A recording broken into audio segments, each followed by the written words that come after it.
American കമ്പനികൾക്ക് വേണ്ടി ജോലി ചെയ്യുന്ന നിരവധി തൊഴിലാളികളുണ്ട് നമ്മുടെ നാടുകളിൽ, പ്രത്യേകിച്ച് IT സെക്ടറിൽ. അമേരിക്കൻ കമ്പനികൾ ഇനി വിദേശ രാജ്യങ്ങളിൽ നിന്ന് തൊഴിൽ ഔട്ട്സോഴ്സ് ചെയ്യുകയാണെങ്കിൽ അവർക്ക് 25% അധിക നികുതി ചുമത്തുമത്രേ. ഈ നിയമം അമേരിക്കയിൽ അവതരിപ്പിച്ചത് നമ്മൾ അറിഞ്ഞിട്ടുണ്ട്. Halting international relocation of employment act, ചുരുക്കി പറഞ്ഞാൽ hire act. Republican senator Bernie Moreno US സെനറ്റിൽ അവതരിപ്പിച്ച നിയമമാണിത്. അമേരിക്കൻ കോളേജ് ഗ്രാജുവേറ്റുകളായവർ ഇവിടെ തൊഴിൽ കിട്ടാതെ ബുദ്ധിമുട്ടുന്ന സമയത്ത് ഗ്ലോബലിസ്റ്റ് രാഷ്ട്രീയക്കാരും C-സ്യൂട്ട് എക്സിക്യൂട്ടീവുകളും ചേർന്ന് ദശാബ്ദങ്ങളായി നല്ല ശമ്പളമുള്ള തൊഴിലുകളെല്ലാം വിദേശത്തേക്ക് കയറ്റി അയക്കുകയാണ്. അത്തരം ദിവസങ്ങൾ അവസാനിച്ചു.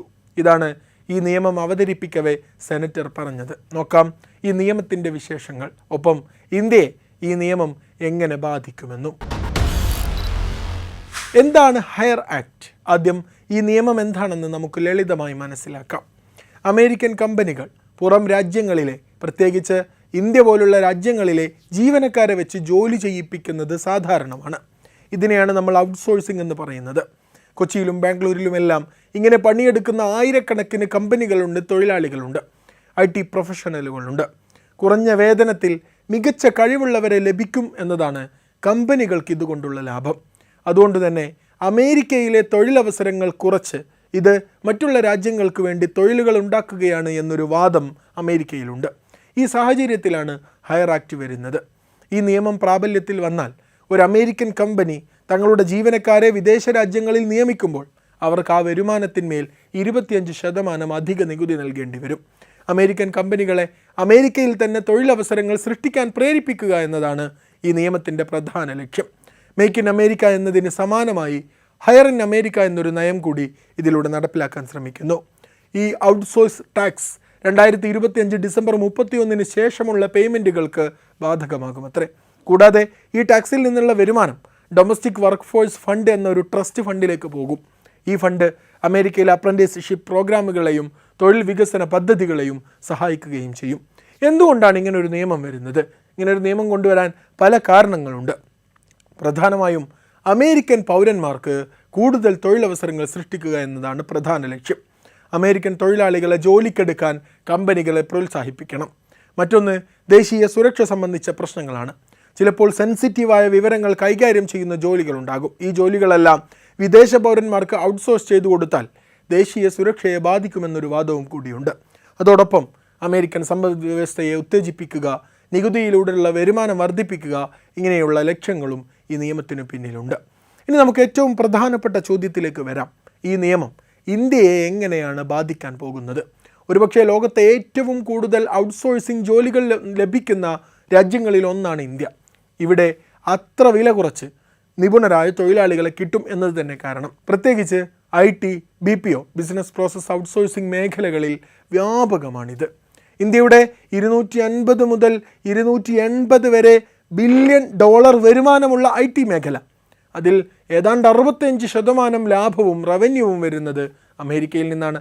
TCS, ഇൻഫോസിസ്, വിപ്രോ, HCL ഇങ്ങനെ തുടങ്ങിയ നിരവധി കമ്പനികൾ അമേരിക്കൻ ക്ലയൻറ്റുകളെ നന്നായി ആശ്രയിക്കുന്നുണ്ട്. ഹയർ ആക്ട് പ്രാബല്യത്തിൽ വന്നാൽ അമേരിക്കൻ കമ്പനികൾക്ക് ഇന്ത്യയിൽ നിന്നുള്ള സേവനങ്ങൾ കൂടുതൽ ചെലവേറിയതാകും. ഇത് സ്വാഭാവികമായും അമേരിക്കൻ കമ്പനികളെ ഇന്ത്യയിൽ നിന്നുള്ള ഔട്ട്സോഴ്സിംഗ് കുറക്കാൻ പ്രേരിപ്പിക്കും. ഇത് ഇന്ത്യയിലെ ലക്ഷക്കണക്കിന് യുവാക്കളുടെ തൊഴിലിനെ നേരിട്ട് ബാധിക്കും. ഇന്ത്യയിൽ ഏതാണ്ട് 50 ലക്ഷം IT തൊഴിലാളികളുണ്ട്. അതിൽ 10 ലക്ഷം പേരും അമേരിക്കൻ പ്രോജക്റ്റുകളിലാണ് വർക്ക് ചെയ്തുകൊണ്ടിരിക്കുന്നത്. നിലവിലുള്ള ജോലികളെ മാത്രമല്ല, ഭാവിയിൽ ഇന്ത്യയിലേക്ക് വരാനിടയുള്ള പുതിയ നിക്ഷേപങ്ങളെ വരെ ഇത് പ്രതികൂലമായി ബാധിക്കും. പുതിയ അമേരിക്കൻ കമ്പനികൾ ഇന്ത്യയിൽ ഔട്ട്സോഴ്സിംഗ് തുടങ്ങാൻ മടിക്കും. ഇന്ത്യയുടെ GDPയുടെ ഒരു വലിയ ഭാഗം സർവീസ് സെക്ടറിൽ നിന്നാണ് വരുന്നത്. IT സേവനങ്ങൾ തന്നെയാണ് അതിൽ പ്രധാന പങ്ക് വഹിക്കുന്നത്. ഈ മേഖലയെയാണ് ഹയർ ആക്ട് ഏറ്റവും കൂടുതൽ ബാധിക്കാൻ സാധ്യതയുള്ളത്. ഇന്ത്യയുടെ സാമ്പത്തിക വളർച്ചയിൽ ഒരു പ്രധാന പങ്ക് വഹിക്കുന്ന മേഖലയായതുകൊണ്ട് തന്നെ ഈ മേഖലയിലെ ഇടിവ് മൊത്തത്തിലുള്ള സാമ്പത്തിക വളർച്ചയെ ബാധിച്ചേക്കാം. മറ്റ് രാജ്യങ്ങളും ഇതേ സാഹചര്യം നേരിടുകയാണ്. അതുകൊണ്ട് തന്നെ കൂടുതൽ മത്സരാധിഷ്ഠിതമായ ലോകവിപണിയിൽ ഇന്ത്യക്ക് തങ്ങളുടെ സ്ഥാനം നിലനിർത്താൻ കൂടുതൽ പ്രയാസപ്പെടേണ്ടി വന്നേക്കും. ബാംഗ്ലൂർ, ഹൈദരാബാദ്, പൂനെ, ചെന്നൈ ഇങ്ങനെ തുടങ്ങിയ നിരവധി നഗരങ്ങളിൽ IT, BPO മേഖലകളിൽ പ്രവർത്തിക്കുന്ന ആയിരക്കണക്കിന് കമ്പനികളുണ്ട്. ഈ കമ്പനികളുടെ പ്രവർത്തനങ്ങളെയും അതുവഴി ഈ നഗരങ്ങളിലെ സാമ്പത്തിക പ്രവർത്തനങ്ങളെയും ഇത് കാര്യമായി ബാധിക്കുക തന്നെ ചെയ്യും.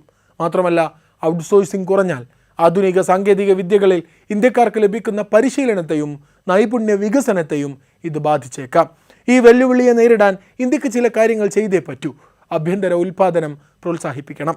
മേക്ക് ഇൻ ഇന്ത്യ പോലുള്ള പദ്ധതികൾക്ക് കൂടുതൽ ഊന്നൽ നൽകി ആഭ്യന്തര ഉൽപ്പാദന മേഖല ശക്തിപ്പെടുത്തണം. പുതിയ തൊഴിലവസരങ്ങൾ സൃഷ്ടിക്കണം. ഇന്ത്യൻ യുവാക്കൾക്ക് ആധുനിക സാങ്കേതിക വിദ്യകളിൽ കൂടുതൽ പരിശീലനം നൽകി ആഗോളതലത്തിൽ മത്സരിക്കാൻ അവരെ സജ്ജരാക്കണം. Artificial intelligence, machine learning, data science ഇങ്ങനെ തുടങ്ങിയ പുതിയ മേഖലകളിൽ കൂടുതൽ ശ്രദ്ധ കേന്ദ്രീകരിക്കണം. പുതിയ വിപണികൾ കണ്ടെത്തണം. അമേരിക്കയെ മാത്രം ആശ്രയിക്കാതെ യൂറോപ്പ്, ഏഷ്യ, ആഫ്രിക്കൻ രാജ്യങ്ങൾ ഇവിടങ്ങളിലെല്ലാം പുതിയ ഔട്ട്സോഴ്സിംഗ് വിപണികൾ കണ്ടെത്താൻ ശ്രമിക്കണം. അമേരിക്കയുമായി നയതന്ത്രപരമായ ചർച്ചകൾ നടത്തി ഈ വിഷയത്തിൽ സൗഹൃദപരമായ സമീപനം കണ്ടെത്തണം.